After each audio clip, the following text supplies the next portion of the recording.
ছাত্ৰ ছাত্ৰীসকল আমাৰ সেকেন্ড ইয়াৰৰ ইংৰাজীৰ পাঠ্যক্ৰমত দুখন কিতাপ আছে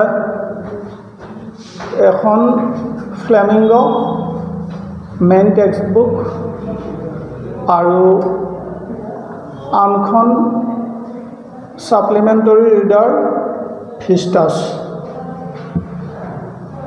মেইন যিখন ফ্লেমিঙ্গো বুলি টেক্সট বুক সেইখনৰ পৰা আমাক 5টা ষ্টৰী আৰু 4টা পোয়েম লাগিব ষ্টৰী 5টাৰ ভিতৰত প্ৰথম আছে দ্য লাষ্ট লেসন তাৰ পিছত 2 নম্বৰ ষ্টৰী লষ্ট স্প্ৰিং তাৰ পিছত লাগিব ইন্ডিগো তাৰ পিছত গোয়িং প্লেसेस আৰু মেমৰিজ অফ এ ছোটা সাহেব এই 5টা ষ্টৰী ফ্লেমিঙ্গোখনৰ পৰা মেইন টেক্সট বুকখনৰ পৰা আমাক লাগিব আৰু কবিতা লাগিব 4টা তাৰ ভিতৰত প্ৰথম কবিতাটো হ'ল My mother at 66 তাৰ পিছত এটা আছে A thing of beauty তাৰ পিছত Keeping quiet আৰু এটা আছে A roadside stand এই 4টা কবিতা আৰু 5টা গল্প মেইন টেক্সট বুকখনৰ পৰা ফ্লেমিঙ্গোখনৰ পৰা আমি চাব লাগিব তাৰ ভিতৰত গল্প 5টাৰ ভিতৰত 2টা গল্পৰ পৰা 2টা লং কুৱেশ্যন আহে 5 নম্বৰৰ তাৰে যিকোনো এটা লিখিব লাগে আৰু 1 নম্বৰী প্ৰশ্ন 5টা 2 নম্বৰী প্ৰশ্ন 5টা এইখিনি গল্প কেইটাৰ পৰা প্ৰশ্ন আহিব লং প্ৰশ্ন মাত্ৰ এটাই লিখিব লাগিব আহিব 2টা গল্পৰ পৰা অৰ থাকিব 2টা অপচন থাকিব তুমি যিকোনো এটা কৰিব লাগিব আৰু শৰ্ট কুৱেশ্যন 7টা মান দিয়া থাকে যিকোনো 5টা 1 নম্বৰী আৰু একেদৰে 2 নম্বৰী 5টা লিখিব লাগে তাৰ পিছত কবিতা 4টা সিলেবাসত আছে মই নাম কেইটা ইতিমধ্যে কলো এই 4টা কবিতাৰ ভিতৰত 2টা কবিতাৰ পৰা 2টা স্ট্যান্জা উঠাই দিয়ে যিকোনো এটা লিখিব লাগে স্ট্যান্জাটো উঠাই দি তলত 3টা বা 4টা প্ৰশ্ন দিয়ে 4 নম্বৰ থাকিব স্ট্যান্জাত 4টা প্ৰশ্ন দিলে 1 নম্বৰকে 3টা প্ৰশ্ন দিলে এটাত 2 থাকিব 2টাত 1 থাকিব আৰু 2 নম্বৰী প্ৰশ্ন 3টা কৰিব লাগিব 2 নম্বৰী প্ৰশ্ন 5টা মান থাকিব তাৰ পৰা যিকোনো 3টা কৰিব লাগিব 2 নম্বৰী প্ৰশ্নত 6 নম্বৰ থাকিল আৰু স্ট্যান্জাৰ 2টা কবিতাৰ 2টা স্ট্যান্জাৰ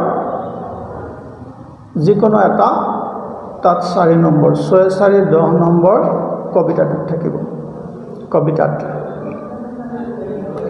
আজি এইখিনি হল মেইন টেক্সট বুকখনৰ সিলেবাস মেইন টেক্সট বুক আৰু অপৰঞ্চিখন আছে ফিস্টাসখনৰ 5টা গল্প লাগিব 5টা গল্পৰ পৰা লং কুৱেশ্যন 2টা আহে 2টা গল্পৰ তুমি এটা লিখিব লাগিব 7 নম্বৰ থাকে আৰু 2 নম্বৰী প্ৰশ্ন 5টা মান থাকিব 5-6টা তাৰ পৰা তুমি 4টা কৰিব লাগিব অৰ্থাৎ 2 নম্বৰী প্ৰশ্ন 4টা কৰিলে 4 2 গুণ 8 নম্বৰ 7 নম্বৰী প্ৰশ্ন এটা 8 7 15 হ'ল ফিষ্টাছখনৰ পৰা এইখিনি থাকিব এতিয়া আজি মই এইটো ক্লাছত তোমালোকক প্ৰথম পোয়েট্ৰি সেকশনেৰে আৰম্ভ কৰিম প্ৰথম কবিতাটো আমাৰ এটা আছে এনেকুৱা মাই মাদাৰ এট 66 ছুটি কবিতা সহজ কোনো জটিলতা নাই কোনো হিডেন মিনিং নাই ইন্টাৰনেল কোনো বেলেগ মিনিং নাই স্পষ্ট লাইন কেইটাত যিখিনি আছে সেইখিনি বুজি পালে কবিতাটো বুজি পায় আৰু তাৰ প্ৰশ্ন উত্তৰ লিখিব পাৰে মাই মাদাৰ এট 66 কবিতাটোৰ কবি কমলা দাস ইণ্ডিয়ান পয়েট বাকি কেইটা কবিতা কিন্তু ইংৰাজ কবি এইটো মাত্ৰ আমাৰ ভাৰতীয় কবিজনা ভাৰতীয় কেৰালাৰ কবিতাটোৰ থুলমূল কথাখিনি এনেকুৱা মই আজি কবিতাটোৰ থুলমূল কথাখিনি কৈ লাইন কেইটা বুজাই দিয়াৰ চেষ্টা কৰিম কবিতাটোৰ থুলমূল কথা হ'ল এদিনাখন কবি মাকৰ লগত মাকৰ ঘৰৰ পৰা কৰবালৈ যোৱাৰ উদ্দেশ্যে বিমানবন্দৰলৈ গৈছে বিমানেৰে কোচিন বিমানবন্দৰ এয়াৰপৰ্টটো কোচিন এয়াৰপৰ্ট মাকৰ ঘৰৰ পৰা এয়াৰপৰ্টলৈকে গৈছে আৰু বিমানেৰে কবি কৰবালৈ যাব ক'ত যাব আমাক কবিতাটোত কোৱা নাই কবিক বিমানবন্দৰলৈ থব গৈছে মাকে মাকৰ বয়স 66 কবিতাটোত সেই কথাটোকে নামটোত দিছে মাই মাদাৰ এট 66 গাড়ীৰে গৈ আছে মাক কবিৰ কাষত বহিছে গাড়ীখন যিমানে আগুৱাইছে স্বাভাৱিকতে বয়সস্থ মানুহবোৰে গাড়ীত উঠিলে গাড়ী দ্ৰুতগতিত যোৱাৰ সময়ত টোপনিৰ ভাৱ হয় আমাৰো হয় কবিৰ মাকৰো অলপ টোপনি লাগিছে টোপনিটো মানে চিলমিলীয়া টোপনি ইংৰাজীত ড'জ শব্দটো ব্যৱহাৰ কৰিছে ড'জ DOZE ড'জ শব্দটোৰ প্ৰপাৰ অসমীয়া কৰিলে অসমীয়া এটা শব্দ আছে তন্দ্ৰা বা তন্দ্ৰালহ অৱস্থা সহজত বুজিবলৈ আমি চিলমিলীয়া টোপনি বুলি ক'ব পাৰোঁ মাকৰ চিলমিলীয়া টোপনি আহিছে কবিৰ কাষত মাক বহিছে কবিয়ে মাকৰ মুখৰ ফালে চাইছে বহুত সময় চাই আছে চিলমিলীয়া টোপনিত মাকৰ মুখখন সামান্য মেল খাইছে স্লাইটলি ওপেন সামান্য মুখখন মেল খাইছে আৰু মাকৰ চিলমিলীয়া টোপনি আহিছে তন্দ্ৰালহ অৱস্থা ড'জ ইংৰাজীত ড'জ শব্দটো ব্যৱহাৰ কৰিছে ড'জিনেছ মাকৰ মুখখনলৈ চাই কবিৰ দুখ লাগিছে যে মাক সঁচাকৈয়ে বুঢ়া হ'ল মুখখন হেতা পৰি গৈছে মুখৰ ৰং মুখত উজ্জ্বলতা নাই মুখৰ ৰং ছাই ৰঙী বুলি কৈছে ছাই ৰঙী এছেন আমাৰ যেটো এছ কালাৰ বুলি কয় কবিৰ মাকৰ মুখৰ ৰঙ এছ কালাৰ এছেন ছাই ৰঙী হৈছে উজ্জ্বলতা নাই মুখখন হেতা পৰিছে আনকি কবিয়ে ক'বলৈ সংকোচ কৰা নাই যে মাকৰ মুখখন মৰা মানুহৰ মুখ যেন লাগিছে মাকৰ মুখৰ ফালে চালে যেতিয়া চিলমিলীয়া টোপনিত চকু মুদা গৈছে মুখখন সামান্য মেল খাইছে হেতা পৰা এখন মুখ যেন মৰা মানুহসমূহে মুখ ক'বলৈ কবিয়ে সংকোচ কৰা নাই। কবিৰ দুখ লাগিছে মাকৰ মুখখন দেখি। অলপ সময় মাকৰ মুখৰ ফালে চোৱাৰ পিছত কবিয়ে খিৰিকীৰে বাহিৰলৈ চাইছে। বাহিৰলৈ চাই দেখিছে দুইফালে গছবোৰ পিছলৈ দৌৰি আছে। স্বাভাৱিকতে আমি যেতিয়া দ্ৰুতবেগী গাড়ী এখনত গৈ থাকোঁ,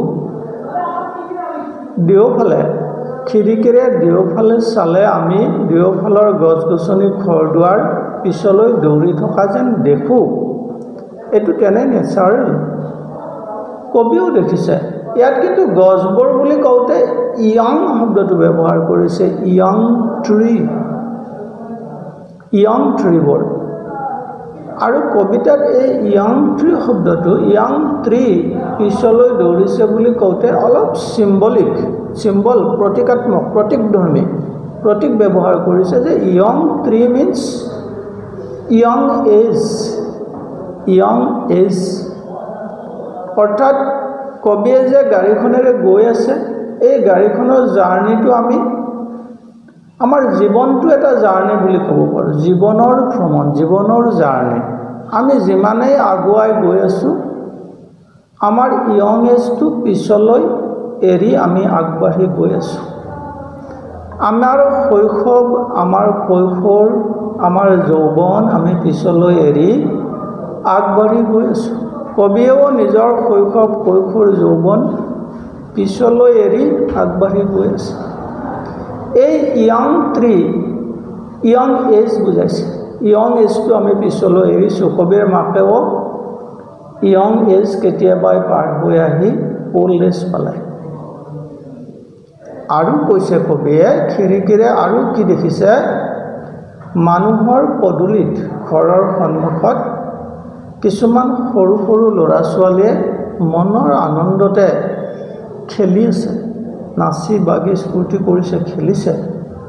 সিহঁতকো পাছ পেলাই কবিৰ গাড়ীখন দ্ৰুত বেগত আগুৱাই গৈ আছে। এই যে সৰু সৰু ল'ৰা ছোৱালীবোৰে খেলি আছে, সিহঁতক পিছলৈ এৰি গাড়ীখন আগুৱাই গৈছে, এয়াও চিম্বল, এয়াও প্ৰতীক। কবিয়ে প্ৰতীক হিচাপে ব্যৱহাৰ কৰিছে। কবিৰ হয়তো মনত পৰিছে নিজৰ সেই বয়সটো। কবিও এদিন তেনেকুৱা সৰু ল'ৰা বা সৰু ছোৱালী আছিল, এনেকৈ খেলা ধূলা কৰি হাঁহি স্ফূৰ্তি কৰি সময় অতিবাহিত কৰিছিল। কিন্তু আমাৰ জীৱনৰ যিটো জাৰ্ণি, জীৱনৰ যিটো ভ্ৰমণ, জীৱনটো যে গৈ আছে এটা ভ্ৰমণৰ দৰে জীৱনটো, আমি যিমানেই আগুৱাই গৈ আছোঁ, আমাৰ সেই বয়সটো আমি পিছলৈ এৰি আহিছোঁ। কবিৰ শৈশৱ, কৈশোৰৰ কথা মনত পৰিছে। যা নহওক, এনেকৈ কবিৰ গাড়ীখন গৈ আছে, কাষত মাকৰ চিলমিলীয়া টোপনি, মাকৰ মুখখন কেনেই হেতা পৰা, মুখৰ উজ্জ্বলতা নাই, দেখিবলৈ মৰা মানুহৰ মুখ যেন হৈছে, মুখখন ছাই ৰঙী বুলি কৈছে। গৈ গৈ এটা সময়ত বিমানবন্দৰ পালে, কোচিন এয়াৰপৰ্ট। বিমানবন্দৰ পোৱাৰ পিছত সাধাৰণতে বিমানবন্দৰৰ চৌহদত সোমোৱাৰ লগে লগে ছিকিউৰিটিয়ে চেক কৰে আৰু প্ৰথম গেটখনতে যিজনৰ টিকট আছে তেওঁকহে সোমাবলৈ দিয়ে। এইটো বিমানবন্দৰৰ নিয়ম। অৰ্থাৎ বিমানবন্দৰত থ'বলৈ যোৱা মানুহক চৌহদৰ ভিতৰত সোমাব নিদিয়ে। কবিৰ ক্ষেত্ৰতো সেয়াই হ'ল, প্ৰথম ছিকিউৰিটিয়ে কবিক ভিতৰলৈ সোমাব দিলে। মাকে যিহেতু থ'বহে গৈছিল, মাক বাহিৰত থাকিল, কবি অলপ ভিতৰলৈ সোমাল। কিমান দূৰলৈ সোমাল প্ৰথম কৈছে, কেইগজমান বুলি কৈছে। এ ফিউ ইয়াৰ্ডছ, ইয়াৰ্ড শব্দটো ব্যৱহাৰ কৰিছে। ইয়াৰ্ড মানে গজ, গজ মানে এটা নিৰ্দিষ্ট দূৰত্ব। 1 গজত প্ৰায় 3 ফুট হয়, 1 মিটাৰ, প্ৰায় 1 মিটাৰ। অৰ্থাৎ সিকিউৰিটিয়ে নিৰাপত্তাৰক্ষীয়ে নিৰাপত্তাকৰ্মীয়ে চেকিং কৰাৰ পৰা কেইগজমান যদি ধৰা 2-3 গজ গৈছে 3 মিটাৰ গৈছে ধৰা 3-3 9 ফুট 10 ফুট ঠিক তেনেকুৱা দূৰত্বলৈ গৈ ভিতৰলৈ সোমাই কবিয়ে উভতি চাইছে আৰু মাকৰ মুখলৈ উভতি চাই দেখিছে সেই একে হেতা পৰা অনুজ্জ্বল উজ্জ্বলতাহীন এখন মুখ তেনে হেতা পৰা এখন মুখখনৰ কোনো উজ্জ্বলতা নাই মুখৰ কোনো ৰং নাই হেতা পৰিছে ওৱান এণ্ড পেল বুলি কৈছে কালাৰলেছ ৰংবিহীন উজ্জ্বলতাবিহীন হেতা পৰা এখন মুখ কবিয়ে মাকৰ মুখখন বুজাবলৈ এটা তুলনা দিছে ইয়াত উপমা এটা দিছে উপমা চিমিলি বুলি কয় ইংৰাজীত উপমাটো এনেকুৱা কবিয়ে কৈছে মাকৰ মুখখন জোনবাইটোৰ লগত তুলনা কৰিছে মুন কিন্তু কেতিয়াৰ জোনবাই লেট উইণ্টাৰ্ছ মুন শীতৰ শেষত শীতকালৰ ৰাতি শেষ ৰাতিৰ সময়ত পূৰ্ণিমা হ'লেও জোনবাইটোৰ সৌন্দৰ্যটো কমি যায় অনুজ্জ্বল হয় উজ্জ্বলতা কমি যায় কিয়নো শীতত কুঁৱলী পৰে যথেষ্ট কুঁৱলী থাকে আৰু কুঁৱলীৰ বাবে জোনবাইটো উজ্জ্বলতাটো কমিব ব্ৰাইটনেছটো বহুত কমি যায় অনুজ্জ্বল হয় তাৰ সৌন্দৰ্য ম্লান হয় ভালদৰে কেতিয়াবা দেখা নোপোৱা দেখিলেও অস্পষ্ট কোনো নতুনত্ব সৌন্দৰ্য নথকা উজ্জ্বলতা নথকা আমি দেখিবলৈ পাওঁ সাধাৰণতে জোনবাইটো বহুত ধুনীয়া পূৰ্ণিমাৰ জোনবাইক লৈ বহুত কবিতা ৰচনা কৰিছে বহুত কবিয়ে কবিতা লিখিছে জোনবাইটো বহুত ধুনীয়া হয় কিন্তু শীতৰ নিশা তাতে আকৌ শেষ নিশাৰ পৰলৈকে যেতিয়া কুঁৱলী ঢাকি ধৰিব গোটেই পৃথিৱী তেতিয়া জোনবাইটো পূৰ্ণিমা হ'লেও তাৰ উজ্জ্বলতা নোহোৱা হয় সৌন্দৰ্য নোহোৱা হয় আৰু আজি কবিয়ে কৈছে মাকৰ মুখখন ঠিক সেই জোনবাইটোৰ দৰে লাগিছে শীতৰ শেষৰ জোনবাইটোৰ দৰে লাগিছে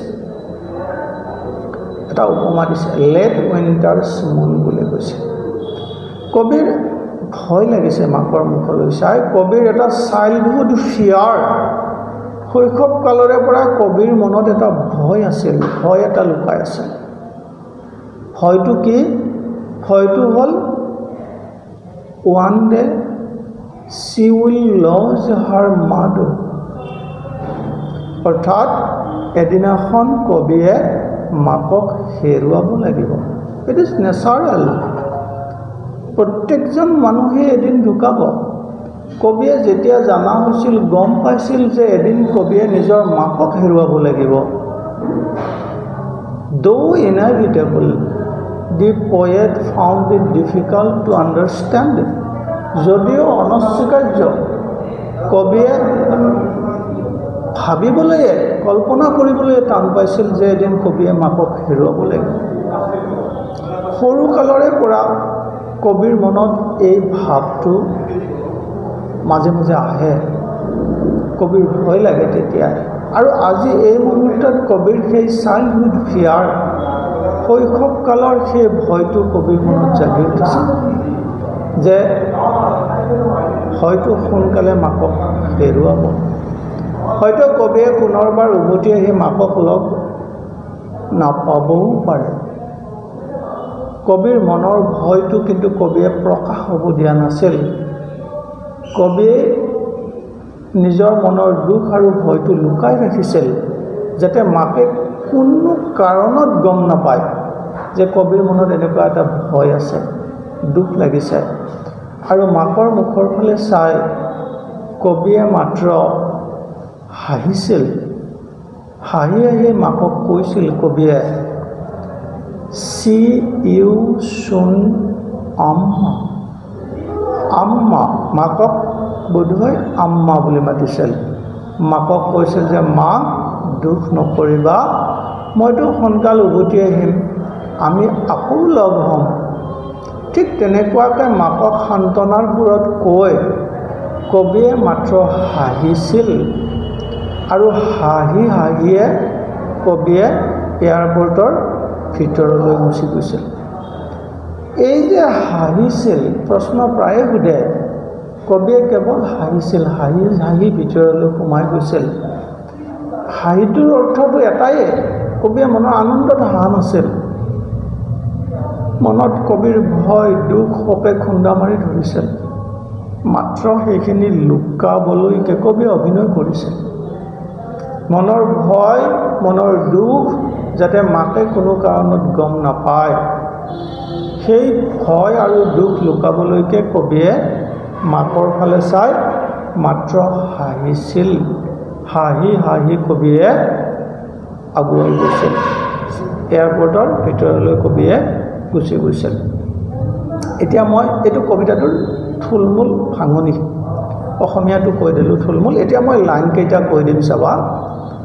যে প্ৰথম লাইনটোতে কৈছে, driving from my parents home to Cochin last Friday morning. যোৱা শুক্ৰবাৰে ৰাতিপুৱা, লাষ্ট ফ্ৰাইডে মৰ্ণিং, যোৱা শুক্ৰবাৰে ৰাতিপুৱা, driving from my parents home, parents home মা দেউতাৰ ঘৰৰ পৰা মই যেতিয়া গাড়ীৰে গৈ আছিলোঁ। ক'ত গৈছিল? টু কোচিন, কোচিন এয়াৰপৰ্ট, কোচিন বিমানবন্দৰলৈকে গৈ আছিল। আই চ মাই মাদাৰ বিচাইড মি, মই মোৰ মাক দেখিছিলোঁ। Beside me, beside means by the side of, কাষত। মই মোৰ মাক মোৰ কাষত দেখিছিলোঁ। অৰ্থাৎ কবিক থ'বলৈ মাক গৈছিল আৰু মাক কবিৰ কাষতে গাড়ীখনত বহিছিল। কবিয়ে দেখিছিল মাকৰ, কি দেখিছিল মাকৰ মুখখনত? ড'জ, ড'জ, মই আগতেও ক'লোঁ, ড'জ শব্দটোৱে তন্দ্ৰালহ অৱস্থা, চিলমিলীয়া টোপনি।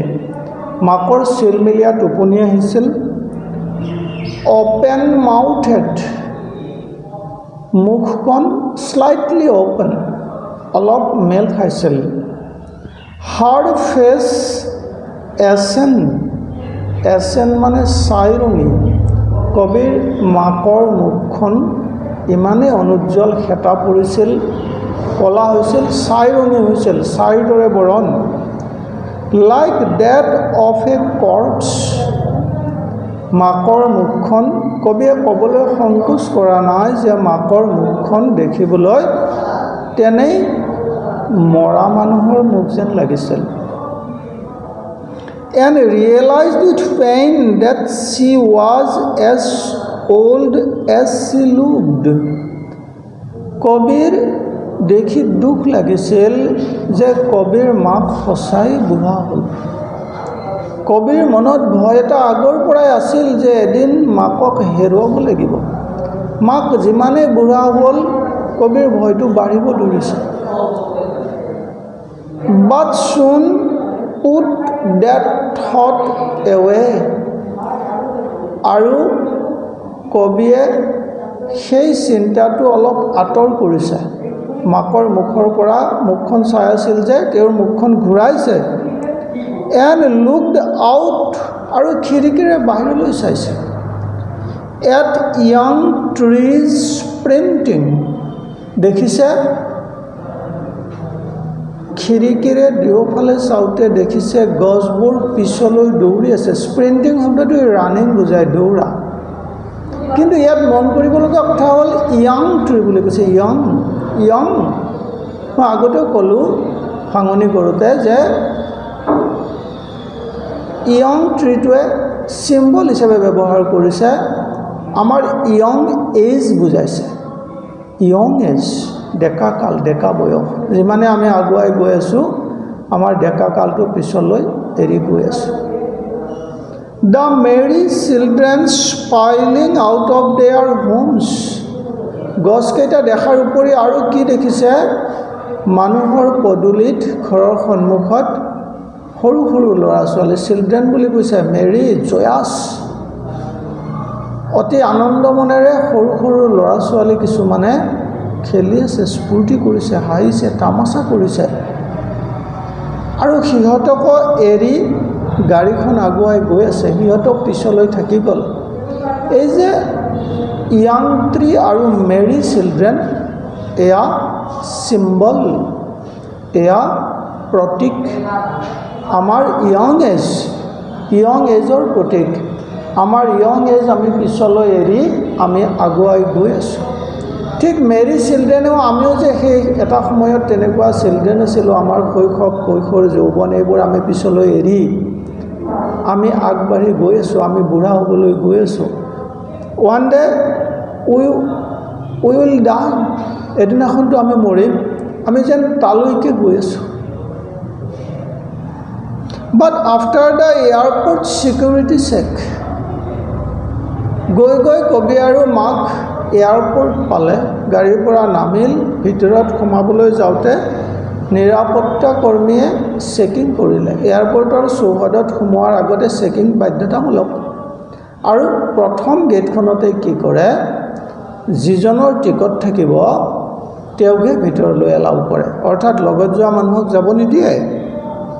Standing a few yards away, yard মানে গজ, গজ এটা দূৰত্ব, প্ৰায় 1 ইয়াৰ্ডত প্ৰায় 3 ফুট, প্ৰায় 1 মিটাৰ।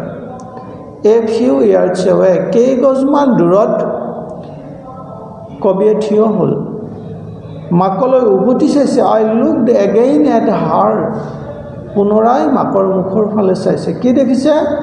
ওৱান পেল, মাকৰ মুখখন পেল, হেতা পৰা।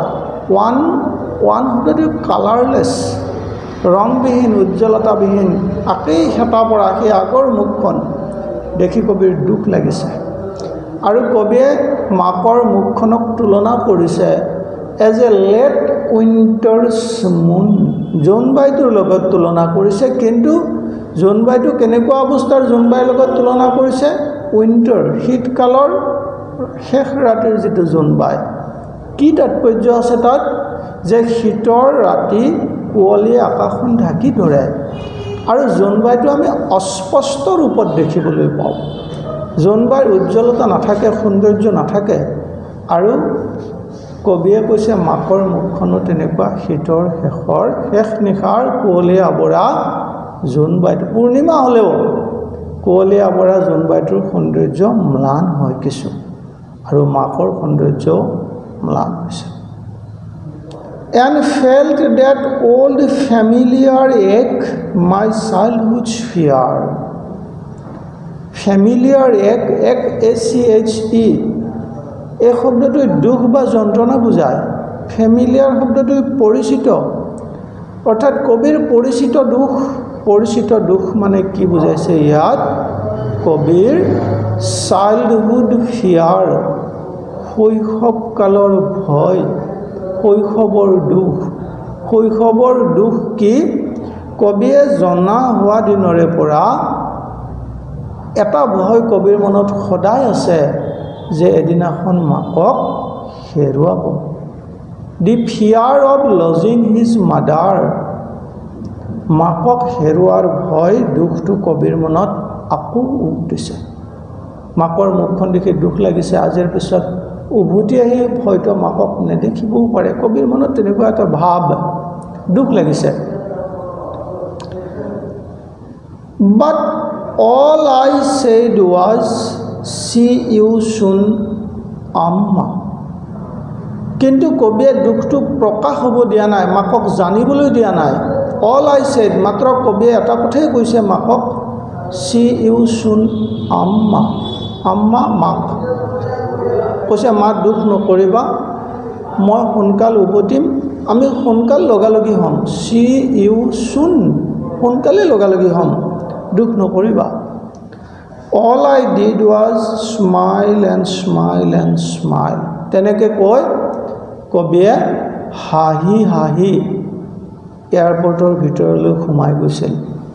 Smile and smile and smile, প্ৰশ্ন প্ৰায়ে সোধে, হোৱাই ডিড দ্য পয়েট স্মাইল? কবিয়ে কিয় হাঁহিছিল? আচলতে কবিৰ হাঁহিৰ অৰ্থটো মনৰ আনন্দ নহয়, মনৰ দুখটো লুকাবলৈহে, যাতে মাকে ধৰিব নোৱাৰে কবিৰ মনত এনেকুৱা এটা দুখ লাগিছে, এনেকুৱা এটা ভয় ভাৱ আহিছে, সেইটো লুকাবলৈকে কবিয়ে হাঁহি হাঁহি ভিতৰলৈকে গৈছিল। ঠিক এইটোৱেই কবিতাটো। এইখিনি কথাই কবিতাটোত আছে। ইয়াৰ কোনো হিডেন মিনিং, কোনো গভীৰ অৰ্থ নাই। চিম্বলৰ মাত্ৰ এই দুটা চিম্বলে ব্যৱহাৰ কৰিছে। এটা উপমা ব্যৱহাৰ কৰিছে, মাকৰ মুখখন কিহৰ দৰে। এইখিনিয়ে কবিতাটো। আজি কবিতাটোৰ অসমীয়া ভাঙনি কৰি দিলোঁ। নেক্সট ক্লাছত প্ৰশ্ন উত্তৰ পাবা তোমালোকে। কবিতাটো নিজে কেইবাবাৰো পঢ়িবা, পঢ়ি মই উলিয়াই দিয়াৰ দৰে নিজৰ অৰ্থটো, কবিতাটোৰ অৰ্থটো নিজে উলিয়াবলৈ চেষ্টা কৰিবা, তেনে সহজ, পঢ়ি ভাল লাগিব। আজি থাকক ইয়াতে। নেক্সট ডে মই কুৱেশ্যন আনচাৰ দিম আৰু লগতে বেলেগ চেপ্টাৰ আৰম্ভ কৰিম। Thank U.